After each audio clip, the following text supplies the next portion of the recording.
Now, 5 years ago, Hollywood actor and writer Rob Delaney had his world torn apart when his 2-year-old son Henry died following a brain tumour. Now Rob is opening up about the experience of caring for and losing his son in his memoir, A Heart That Works. Thank you so much, Rob, for being here.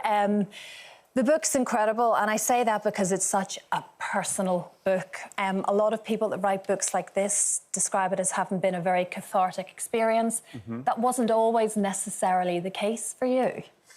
No, I'm very glad I wrote it, and it did feel good to organize thoughts and feelings about the time and about Henry in a formal manner. And one thing that did feel great about it was writing it all and then realizing how wonderful my wife and Henry's brothers were throughout everything. So it kind of made me fall deeper in love with my own family. So that was wonderful. But of course, writing about all the things that happened to Henry, many of which were terrible, you know, because a brain tumor is not a nice way to die. So there was a lot of really awful stuff. And then, you know, his ultimate death was, of course, very difficult. And then promoting it can be very difficult.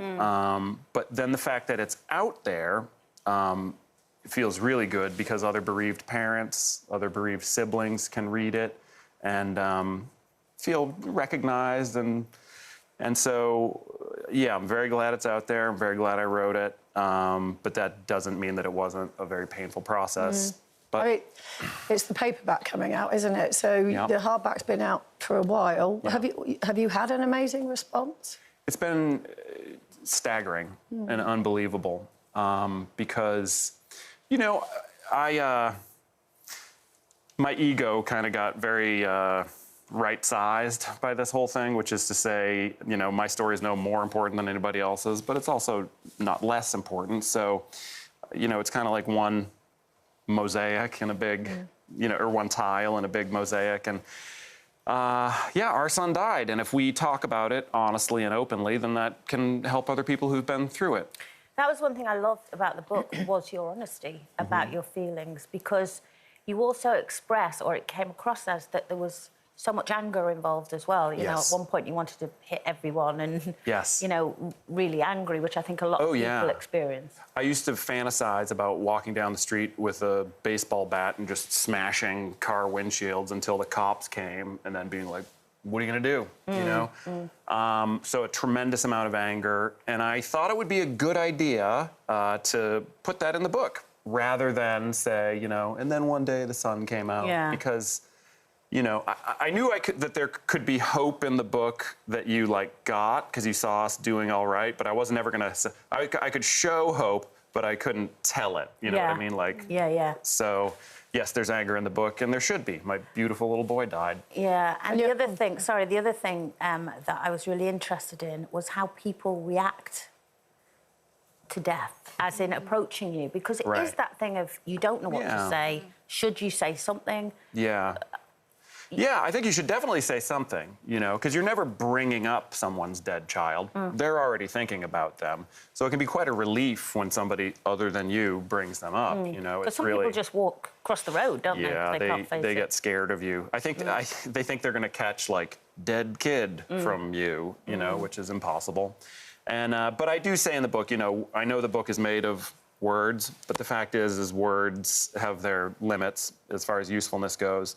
And just being there for people, going to their house, taking the key out from under the flower pot that you know where they keep it, going in, making them a mediocre fish pie and putting it in the fridge, you know, take their shoes off, rub their feet, you know, physically take their children out into a movie so that they can just lie on the floor and cry or go for a walk around the block, you know. So I'd say do stuff, be there, hold them, but don't worry, because there is nothing you can say. I think we get worried, like, will I say the right thing? No, there's no right thing to say. You do write brilliantly, obviously you're a writer, but you write brilliantly about pain, and this bit here, you say, you sit there like a decaying, disused train station while freight train after freight train, overloaded with pain, roars through you.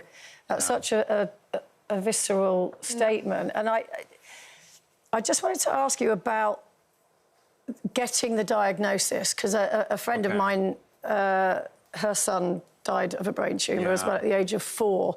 Right. And getting the diagnosis in a young child took a very, very long time because they try everything else first.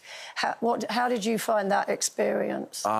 Really frightening, because if one of us had a brain tumour, we would say, hey, my head hurts, there's confusion or dizziness, and we would be able to assist in our diagnosis. A 1-year-old can't do that, right? So just to do a quick PSA, the symptom that finally helped doctors figure it out was that his vomiting, which he did a lot of because the tumor is pressing on his emetic center. So essentially a button is being pushed that just makes him vomit. His vomiting was effortless. When we vomit after a night out, there's retching, we resist it, we feel it happening. With brain tumor vomit, it's just bleh, stomach contents are voided and you aren't bothered a bit. It's just, oh, look, that was in here, now it's on the floor. So really effortless vomits was the thing. And so the doctor who cottoned on to that was like, all right, this could be very bad. And so then we had the MRI and found out it was a big tumor next to his brainstem. And this feels like a very fatuous question, but a lot of people will want to know. Because I think you literally won a BAFTA the night before, so you'd sort of gone for this massive high to this. Yeah. What goes through your mind when you're given a diagnosis like that about your child? I mean, you just saw a look come over my face. I remember a few months later, for that season of Catastrophe, the sitcom that I made, we got nominated for Emmy Awards. And I remember when they were like getting ready to announce it, I was like, please don't say me, please don't say me. Because I was like, if I get an award, then somebody else in my family will have horrible cancer. You know, so those are the, so it was insane because you immediately would put any award in a shredder. You would throw it off a building to have your son be better. So that was quite whiplashy and horrible and confusing. But as a parent, you know, when you get a diagnosis like that, always as parents we think, we can make this better. Yeah. Did you go on that sort of journey for a while? Yeah, so it's very humbling because you think, if you can't all right, I know what I'm good at and what I'm not good at. Don't know anything about medicine or surgery, so I can't fix his brain tumor, but aren't I smart enough or capable enough or loving enough to find the right doctor? Maybe they're in Sweden, maybe they're in Siberia, maybe they're in Lesotho, whatever. Yeah. Can't I get him to the place that can fix him? And then when there's no place that can fix him, it's just crushing. You just, the amount of insanity that you feel and confusion and fear is, One of the things I found so interesting was your use of Makaton to communicate with him, because I knew very little about that before reading this morning. Could you talk a bit more about that with us? Sure, yeah. A lot of people will know what Makaton is, even if they don't know that they know, because it's what Mr. Tumble does on Something Special on CBeebies. And so that's the language he used. It's very helpful for people with disabilities and communication issues because you talk if you can, and you do hand symbols at the same time. Henry couldn't talk because taking the brain tumor out damaged some cranial nerves. Yeah. Surgeons did an amazing job, but because it was wrapped around cranial nerves, they had to get them. And so he had a tracheostomy. When you're that age with a tracheostomy, you can't talk. So he learned Makaton very quickly. And his tumor was near his brainstem. So he couldn't walk as a result of that tumor. There he is in a hospital bed with his brother taking care of him. And you can see the smile. I want to say something like, he had Bell's palsy on his face because of cranial nerve damage. So whenever he smiled, you could literally like calibrate how happy he was because half of his face stayed resting normal and the other half went like, brrr, so he would have a perfect comparison. So like you would know exactly how happy he was. And often he was very happy, as you can see in that picture with his brother.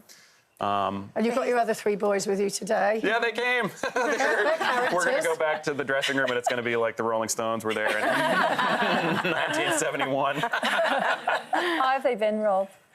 They've been amazing. The thing is we all think that as we get older, we learn stuff and, we have to protect the children. You can't protect the children from that. We know, I mean, those of us who are parents, if you try to hide something from your kids, then you just start acting weird, and then they just punch their sister because they're confused. You have to tell them because otherwise they're going to use their amazing children's imagination to think of something even worse. So you tell. So Henry's brothers knew he had a very dangerous cancer, and then when it returned and they couldn't do anything else, they said, "Is Henry going to die?" And we said, "Yes, he is." And at the time, they were 4 and 6, and they were brilliant and beautiful and so helpful. They learned how to set up his feed. He was fed through a tube. They learned how to maintain his unsafe airway tracheostomy. I mean, they were heroic and did as good or better a job than my wife and I did, certainly. And they have a wonderful book to... I can't wait, you know, normally stuff I do, I'm like, actually, as my career has gone on, I've tried to pad it with like kids' movies and stuff so that finally there's some stuff that they can watch. But with this, a lot of stuff I don't want them to ever see. But this, I would love them to read someday, just to learn how wonderful they were as children. Great. Rob, thank you so much. Thank you. I've heard you many times talk about this. The book is incredible. You basically all have to read it. A Heart That Works, Rob Delaney. Thank you so much for being so honest, wonderful as always.